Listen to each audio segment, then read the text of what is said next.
बदलापूरजवळचं हे ठिकाण तुम्ही पाहिलं आहे का? आजच्या व्लॉगमध्ये आपण जाणून घेणार आहोत मुळगावच्या श्री खंडोबा मंदिराची कथा, वैशिष्ट्ये आणि या मंदिराचं धार्मिक महत्त्व. तर चला मग जास्त काही न बोलता व्हिडिओला सुरुवात करूया आणि हा व्हिडिओ शेवटपर्यंत नक्की पहा. हाय हॅलो नमस्कार, मी मेघा तुम्हा सर्वांचे एका नवीन ब्लॉगमध्ये अगदी मनापासून स्वागत करते. तर आज छान पाऊस उघडलाय, तर विचार केला कुठेतरी फिरून येऊया. तर अंबरनाथ, बदलापूर, कर्जत या भागातल्या लोकांना माझ्या या व्हिडिओची नक्की मदत होईल. तर जास्त काही न बोलता हा व्हिडिओ शेवटपर्यंत पहा आणि पुढच्या संडेला असा छानसा प्लॅन तुम्ही सुद्धा करा. तर चला व्हिडिओला सुरुवात करूया. बदलापूर वेस्टची उल्हास नदी ओलांडली की समोर दिसतं ते छत्रपती शिवाजी महाराज यांचं भव्य दिव्य आणि सुंदर असं स्मारक.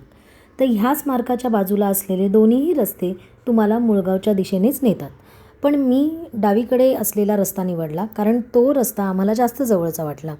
आणि समोर त्या रस्त्यावरनं पुढे जाताना दिसला आम्हाला अहमदाबाद महामार्ग. ह्याच महामार्गामुळे येणाऱ्या काळामध्ये बदलापूरला अनन्यसाधारण महत्त्व प्राप्त होणार आहे. तर असाच सुंदर प्रवास आमचा मुळगावच्या दिशेने सुरू झाला आणि वाटेत लागला पाऊस नेहमीप्रमाणेच. मध्येच आता पाऊस लागला. रेनकोट वगैरे घालतो होतं, काय करणार. काल वातावरण खूप छान होतं पण आज थोडासा पाऊस चालू झालेला आहे. जायची हौस किती पण.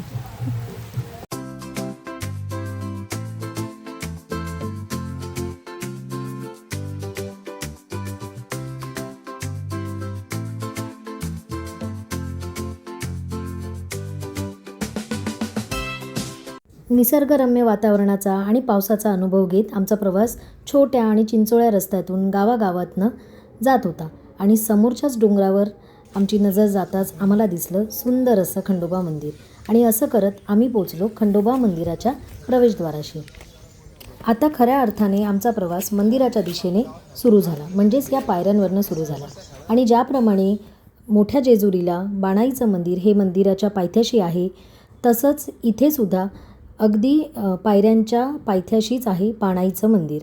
तर असं बानुबैयाचं दर्शन घेऊन चांगला जयघोष करून आम्ही सुरुवात केली मंदिराच्या पायऱ्या चढायला. बदलापूर स्टेशनवरून 8 किलोमीटरवर असलेल्या ह्या डोंगरावरतीच खंडोबा महाराज कसे आले असतील तर हे आपण आता जाणून घेऊया. पण त्यापूर्वी कुणीतरी प्रत्येक पायरीला भंडारा लावत लावत हा डोंगर सर केलेला दिसत होता. तर स्थानिक परंपरेनुसार खंडोबा जेजुरीहून घोड्यावरून मुळगावच्या परिसरात आले. त्यावेळी त्यांनी साधारण मनुष्याचे रूप धारण केले होते. जंगलात त्यांना बकऱ्या मेंढ्या चढणारे गावकरी भेटले. खंडोबांनी त्यांच्याशी संवाद साधला आणि डोंगरावर जाण्याचा मार्ग विचारला. त्यानंतर ते घोड्यासह डोंगराकडे गेले. रात्री गावकऱ्यांना स्वप्नात खंडोबाचे दर्शन झाले आणि आपण डोंगरावर असल्याचे त्यांनी सांगितले. दुसऱ्या दिवशी सर्व गावकरी डोंगरावर गेले असता त्यांना घोड्याच्या पावलांचे ठसे आणि खंडोबाचे लिंग आढळले. आणि अशा प्रकारे जेजुरीचे खंडेराय, अखंड महाराष्ट्राचे कुलदैवत असलेले खंडोबा महाराज आपल्या बदलापूरच्या मुळगाव या ठिकाणी विराजमान झाले. तर अशा या सुंदर निसर्गरम्य वातावरणात आम्हाला भेटला हा आमचा मित्र. तर हा मला म्हणाला की ताई, तुम्ही असं झिगझॅग चाला, सिंगल चाललात ना तर पाय दुखतील, पण असं चाललात तर तुम्हाला पायही दुखणार नाही आणि तुम्ही किती चढताय ह्याचं लक्षही येणार नाही. म्हटलं बघूया आपण ट्राय करून. आणि खरंच हे असं झिगझॅग चाललं ना की अजिबात पाय दुखत तर नाहीच, पण आपण किती चढतोय ना हे आपल्याला समजत पण नाही. तर असं करता करता आम्ही मंदिराच्या 450 पायऱ्या पूर्ण केल्या आणि समोर दिसला हे खंडोबा महाराजांचं सुंदर मंदिराचा कळस. आणि आता मात्र अजिबात धीर धरवत नव्हता. पटापट इथून पुढे आम्ही चालत आलो.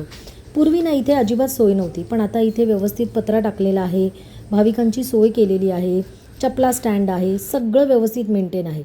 तर इथे आम्ही आमच्या चपला सोडल्या, कारण इथे पुढून आपण चपला घेऊन जाऊ शकत नाही. आणि ज्या कोणाला गोंधळही हवे आहेत, जागरण गोंधळ करायला, नवरात्रात आरती करायला, तर त्यांच्यासाठी हा नंबर पण मी तुम्हाला दिलेला आहे. आणि इथून खरं पूर्वी ना सगळ्या तुटलेल्या पायऱ्या होत्या, चिंचोळा रस्ता होता, पण आता बघा ना अगदी सिमेंटच्या पायऱ्या केल्या आहेत. पण एक आहे, इथे मात्र अगदी खडी चढाई आहे.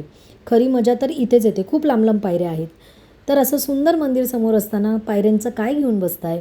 त्यामुळे पण मी मुद्दाम तुमच्यासाठी हा व्हिडिओ केला की तुम्हाला अंदाज येईल की तुम्हाला तुमच्या शरीराची स्ट्रेंथ कशी ठेवायची आहे.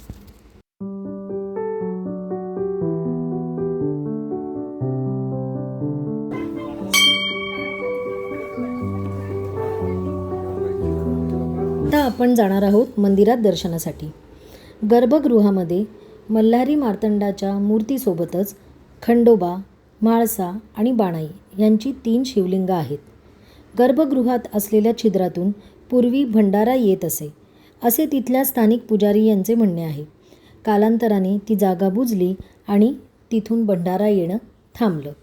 तर अशा या खंडोबा महादेवांना माझा अखंड नमस्कार. तसं सुंदर दर्शन घेतलं आणि आम्ही बाहेर पडलो. दर्शन घेऊन आम्ही बाहेर थोडं विसाव्याला थांबलो, कारण वरती चढून आल्यावर खूप दम लागला होता आणि सुंदर अशा निसर्गाचा आनंद घेतला. इतकं छान वाटत होतं ना. वरतून पूर्ण बदलापूरचं दर्शन होतं. पूर्ण निसर्गरम्य वातावरण डोळ्यात साठवून घेताना खूप छान वाटत होतं.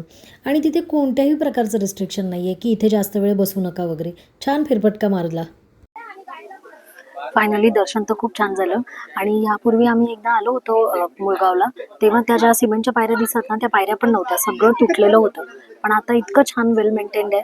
थोडी भीती वाटत होती यायला, पण काहीच नाही, कधी चढलो काही समजलं पण नाही. खूप सुंदर आहे. तर तुम्ही पण जर या परिसरात राहत असतात तर एखादी संडेला असं आउटिंग करायला काहीच हरकत नाही. आणि मंदिर खूप छान आहे. खंडोबा महाराजांची मूर्ती पण खूप छान आहे. तर एकंदर तुम्हाला एक दाखवते, ये ना इकडे. इथे माझं घर आहे. त्या ज्या तुम्हाला बिल्डिंग जर दिसत असतील तर तिथे माझं घर आहे. आणि आधी काय व्हायचं, माझ्या हॉलच्या बाल्कनीमधनं या देवाचा कळस दिसायचा. पण आता समोर 24 माळ्याची बिल्डिंग झाली आहे, त्यामुळे आता काही दिसत नाही. पण आधी रोज सकाळ संध्याकाळ मला माझ्या घरातनं ह्या कळसाचं दर्शन व्हायचं. पण ठीक आहे, आता डेव्हलपमेंट होणार. तर एकंदर मस्त वातावरण आहे. पाऊस थोडा लागला, थोडं ऊन आहे, पण खरंच खूप छान आहे. तर तुम्ही पण असा प्लॅन करायला हरकत नाही आहे. ह्या ठिकाणावरून समोर दिसतं ते बारवी धरण. संपूर्ण शहराचा नजारा मुळगावच्या या मंदिरातनं दिसतो. ह्या मंदिरामध्ये सगळ्यात प्रमुख उत्सव असतो तो म्हणजे चंपाषष्ठी. ह्या दिवशी मार्गशीर्ष महिन्यात विशेष पूजा, हळद लावण्याचा विधी होतो. खंडोबा म्हाळसा विवाह सोहळा होतो, पालखी सोहळा असतो आणि त्याचबरोबर यात्रेदरम्यान कुस्तीचा आखाडाही भरवला जातो. तर असं हे सुंदर मंदिर आपल्या इतक्या जवळ आहे, याचं खरंच खूप छान कौतुक वाटतं. दर्शन तर झालंय, आता उतरायला सुरुवात केली आहे. आणि आता आम्ही चाललो आहे एका फेमस ठिकाणी. जे बदलापूरला राहतात त्यांना माहिती आहे. चला, आता चढणं तर सोपं होतं. आता असं सगळे म्हणतात की उतरणं कठीण असतं, पण ठीक आहे, काही नाही वाटलं चढताना. पण आता उतरताना बघूया. तर चला, आता भेटूया त्या प्रसिद्ध ठिकाणी. मुळगावला आलो आहे आणि वैजयंती धाब्याला येणार नाही असा क्वचितच बदलापूरकर तुम्हाला या पृथ्वीतलावर दिसेल. कारण मुळगाव, वैजयंती धाबा आणि इथला फेमस वडापाव ह्याचं एक अनोखं नातं बदलापूरकरांना माहिती आहे. इथला वडापाव खूप फेमस आहे. ह्या वडापावची नोंद महाराष्ट्र टाइम्सने सुद्धा घेतली आहे बरं का. आहे मुळगावचा फेमस वडापाव. मुळगावला आलं आणि इकडे वडापाव खाल्ला नाही असं कधीच होत नाही.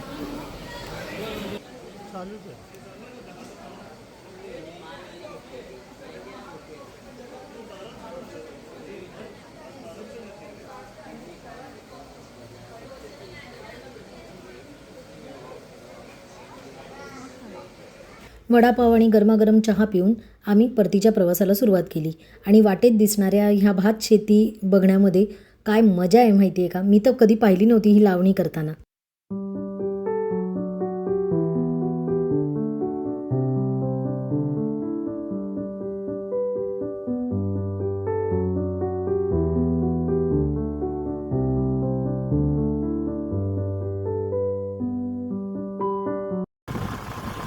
असा हा सुंदर निसर्ग आमच्या अगदी हाकेच्या अंतरावरती आहे. तर ब्लॉग कसा वाटला मला कमेंट करून नक्की सांगा. तर चला, आता भेटूया पुढच्या व्हिडिओमध्ये. आणि हो, जर चॅनलवर नवीन असाल तर सबस्क्राईब करायला